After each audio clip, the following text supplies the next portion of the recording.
কওক আজি সদৌ অসম ছাত্ৰ সন্থাৰ আহ্বান মৰ্মে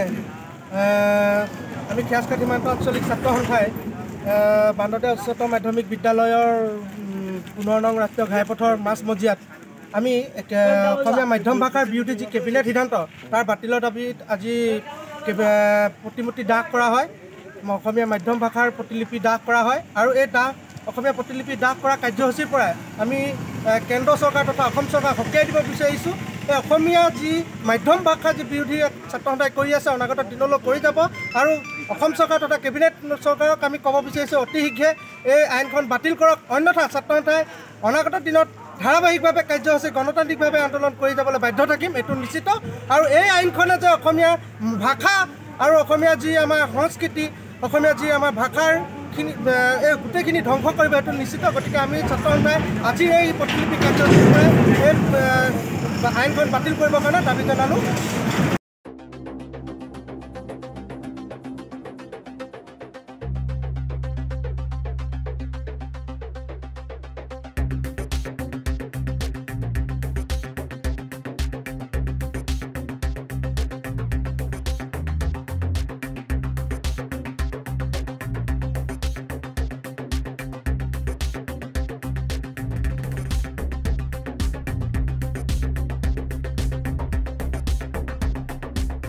আহ্বান মৰ্মে আজি এই নামটি চাৰিআলিত সদৌ শিৱসাগৰ জিলা ছাত্ৰ সন্থাৰ আহ্বান মৰ্মে আজি আচলতে যি কাৰ্যসূচী আজি সম্পন্ন কৰা হ'ল সেই কাৰ্যসূচীৰ এটাই মাত্ৰ উদ্দেশ্য সেই উদ্দেশ্য হৈছে যে অসম চৰকাৰে প্ৰতি মুহূৰ্তত প্ৰতিবাৰে অসমীয়া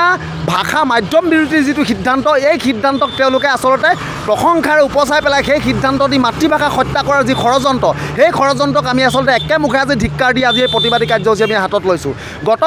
গত দিনত আমি আচলতে এনেধৰণৰ কাৰ্যসূচীৰ দ্বাৰা আমি অসম চৰকাৰক সকীয়াই দিব বিচাৰিছিলোঁ যে মাতৃভাষা বিৰোধী সিদ্ধান্ত কেতিয়াও সদৌ অসম ছাত্ৰ সন্থাই কোনো পধ্যে সহ্য কৰা নহ'ব আৰু অসমৰ জনগণে এই বিষয়টোক লৈ কোনো পধ্যে সহ্য কৰা নহ'ব কিন্তু তাৰ পৰৱৰ্তী পৰ্যায়তো কিন্তু অসম চৰকাৰে নিজৰ হঠকাৰী সিদ্ধান্তক আমাৰ অসমৰ জনসাধাৰণৰ ওপৰত বলপূৰ্বকভাৱে জাপি দিয়াৰ যি ষড়যন্ত্ৰ এই ষড়যন্ত্ৰক আমি আজি এই প্ৰতিবাদী কাৰ্যসূচীৰ দ্বাৰা আমি আচলতে তেওঁলোকক ধিক্কাৰ দিব বিচাৰিছোঁ আৰু লগতে আপোনালোকৰ জ্ঞাতাৰ্থে আমি জনাব বিচাৰোঁ যে ইউনেস্কো অসম বিজ্ঞান সমিতিৰ দৰে বহু কিছুমান এষ্টাব্লিছ যিখিনি প্ৰতিষ্ঠান আছে এই প্ৰতিষ্ঠানৰ এটা কথা স্পষ্টভাৱে লিখা আছে আৰু তেওঁলোকে উল্লেখ কৰিছে যে শিক্ষা গ্ৰহণৰ কাৰণে আটাইতকৈ বেছি মাতৃভাষা মাধ্যমেই হৈছে উত্তম আৰু উপযুক্ত উপায় তাৰ পৰৱৰ্তী পৰ্যায়ত অসম চৰকাৰে তেনেকুৱা ধৰণৰ গুণী জ্ঞানী ব্যক্তিসকলৰ কথা তেওঁলোকে নামানি তেওঁলোকৰ কথা নস্যাৎ কৰি তেওঁলোকে মাতৃভাষাক শেষ কৰিবৰ কাৰণে যি ষড়যন্ত্ৰ কৰিছে এই ষড়যন্ত্ৰ সঁচাকৈ অসমৰ ৰাইজৰ কাৰণে গৰিহণা যোগ্য আৰু লগতে ক'ব বিচাৰোঁ যে আমাৰ ভাৰতবৰ্ষৰ গৃহমন্ত্ৰী তথা প্ৰধানমন্ত্ৰীয়ে ৰাজ্যই নিৰ্বাচনী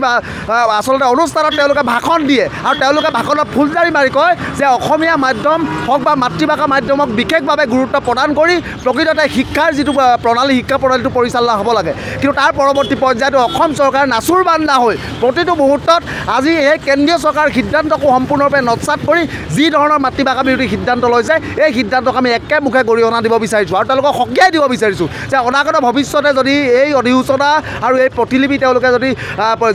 সিদ্ধান্ত যদি বাতিল নকৰে আমাৰ কিন্তু ছাত্ৰ সন্থা ক্ষান্ত হৈ নাথাকিব কিয়নো অসমীয়াই মুখৰ ভাষাক আমি কেতিয়াও হাত দিবলৈ নিদিওঁ সেই কথাটো স্পষ্ট তাৰ বাহিৰে ইয়াৰ কোনো গত্যন্তৰ নাই লগতে আপোনালোকক ক'ব বিচাৰোঁ যে বিশেষভাৱে আপোনালোকে জানে যে নতুন এইটো যিখন শিক্ষানীতি এই শিক্ষানীতিটো এটা কথা স্পষ্টভাৱে উল্লেখ আছে যে অসমীয়া মাধ্যমৰ ভাষাক গুৰুত্ব প্ৰদান কৰি পেলাইহে মাতৃভাষাক গুৰুত্ব প্ৰদান কৰি পেলাইহে প্ৰকৃততে আমাৰ শিক্ষা মাধ্যম পৰিচালনা হ'ব লাগে তেওঁলোকে অসম চৰকাৰে ইমান গুণী জ্ঞানী ব্যক্তি থকাৰ পাছতো শিক্ষামন্ত্ৰী ৰণোজ পেগু ডাঙৰীয়াই তাৰ সলনি কি কৰিছে নতুন শিক্ষানীতিৰ যি নিৰ্দেশনা সেই নিৰ্দেশনা ভংগ কৰি কেৱল ইংৰাজী মাধ্যমৰ দ্বাৰা তেওঁলোকে আচলতে ছাত্ৰ ছাত্ৰীসকলক শিক্ষা লাভ কৰিবলৈ হৈছে সেয়ে সদৌ অসম ছাত্ৰ সন্থা এটা স্পষ্ট প্ৰশ্ন যে অসমীয়া মাধ্যমৰ দ্বাৰা প্ৰকৃততে আমি কি শিক্ষিত কৰিব নোৱাৰোঁ নেকি আজি APSC আৰু UPSCৰ দৰে বহু ধৰণৰ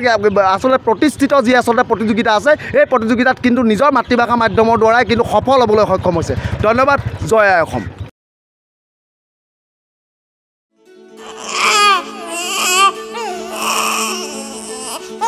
অভিনন্দন আপোনাৰ এজনী ছোৱালী জন্ম হৈছে